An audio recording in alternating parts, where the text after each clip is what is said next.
It's Wednesday, September 2nd. I'm Lucy Steiner. And I'm Sam Cedar. Which of these stories will you be talking about today? The Trump administration, desperate for political goodwill, is using the Center for Disease Control's authority to hand down a temporary eviction moratorium for anyone making less than $99,000 per year. But it comes with some pretty strict qualifications. Meanwhile, Amazon is cracking down on labor organizing and spying on its own employees in unprecedented ways, while delivery drivers are leaving smartphones hanging from trees to try to eke out a living from the company's algorithm. And lastly, Incumbent Senator Ed Markey appears to have fended off Representative Joe Kennedy III in his Democratic primary. You are listening to Majority FM's AM Quickie, and these are the stories you need to know.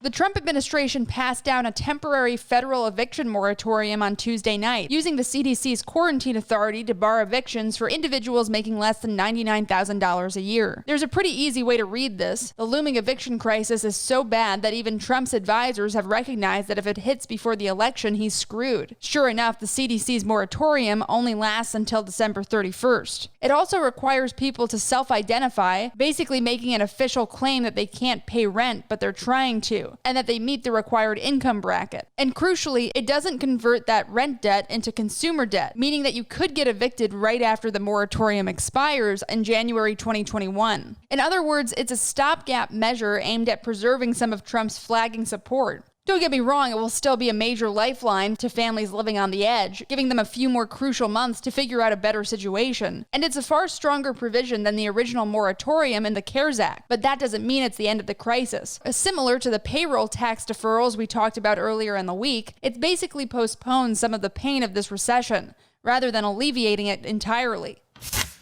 Amazon had a huge day yesterday, and by huge, I mean got exposed for doing a whole bunch of evil stuff. So basically a normal Tuesday for them. Item 1, the company is hiring 2, quote, intelligence analysts for its security division to track a whole host of threats, including protests, crises, and geopolitical conflicts that could affect the company's operations. So a corporate spy, essentially. But one bit of job description stands out. According to Motherboard, the job listing mentions labor organizing 3 times. Essentially, the company is hiring private spooks to spy on labor organizers. Which brings us to item 2, another scoop by Motherboard. An internal report shows that Amazon is quietly surveilling its flex drivers and other employees in dozens of private Facebook groups. Like many gig work behemoths, flex drivers have private Facebook groups where they can chat about the job and blow off steam. But now it's on the record that Amazon has plans in pretty much all of those groups, making sure none of the pesky working people get any ideas about organizing, protesting, or calling a strike. Bear in mind what these people's jobs are like. Item 3, Bloomberg reports that savvy drivers are literally hanging smartphones from trees near Amazon warehouses in an attempt to get the jump on their competitors. Amazon feeds off of this lowest possible fee, dog-eat-dog competitive atmosphere for workers who have been mistreated and underpaid for years, so this shouldn't come as a surprise. We'll have to wait to see how Obama's old press secretary, Jay Carney, who's now an Amazon spokesman, wriggles out of this jam. Hey, Majority.fm's AM Quickie is fueled by JustCoffee.coop. Just Coffee is a worker-owned coffee roaster based in Madison, Wisconsin that has sponsored the Majority Report for nearly a decade.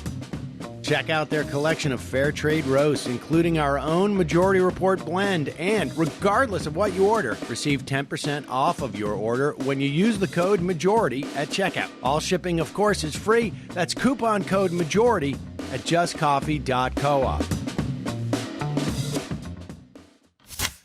It finally happened. A candidate with the last name Kennedy lost an election in Massachusetts. Senator Ed Markey appears to have struck down the youngest rising star in the dark Kennedy dynasty, Joe Kennedy III, in the Massachusetts Senate primary. Most networks called the race for Markey on Tuesday night, and as we're scripting this, it wasn't even close. Markey was up by double digits, giving the much younger and much more nakedly ambitious Kennedy the thrashing his power-hungry family deserves. Unfortunately, the other big progressive race in the state appears to have gone the opposite way.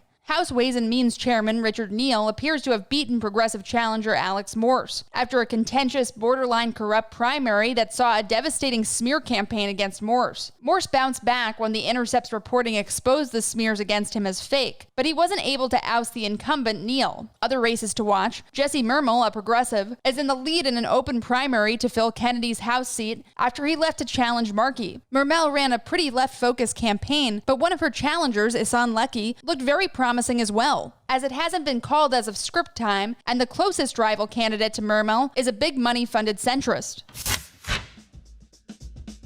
And now for some quicker quickies. Quicker Quickie. Joe Biden's campaign is launching new yard signs in a video game. In the popular Animal Crossing New Horizons, you can now proclaim yourself Team Joe. And now all I can think about is that Pokemon Go to the polls thing. According to a new book, Melania Trump used multiple private email addresses, iMessage, and the encrypted messaging app Signal while in the White House. Remember when this was a huge national security story when Hillary Clinton did it? Neither do I, because I had a voluntary lobotomy after the 2016 election too.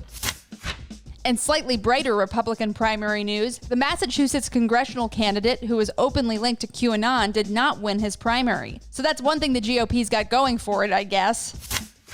Trump's personal physician denied that the president experienced a stroke last year during a sudden medical emergency, and denied that Pence had been put on standby if the president had gone into surgery. The allegations were made in, would you guess, a new book about the Trump administration by a New York Times reporter. So that clears all that up. It's clear the big man is in perfect health. Quicker Quickie. That's all for the Majority Report's AM Quickie today. Sam's got you this afternoon.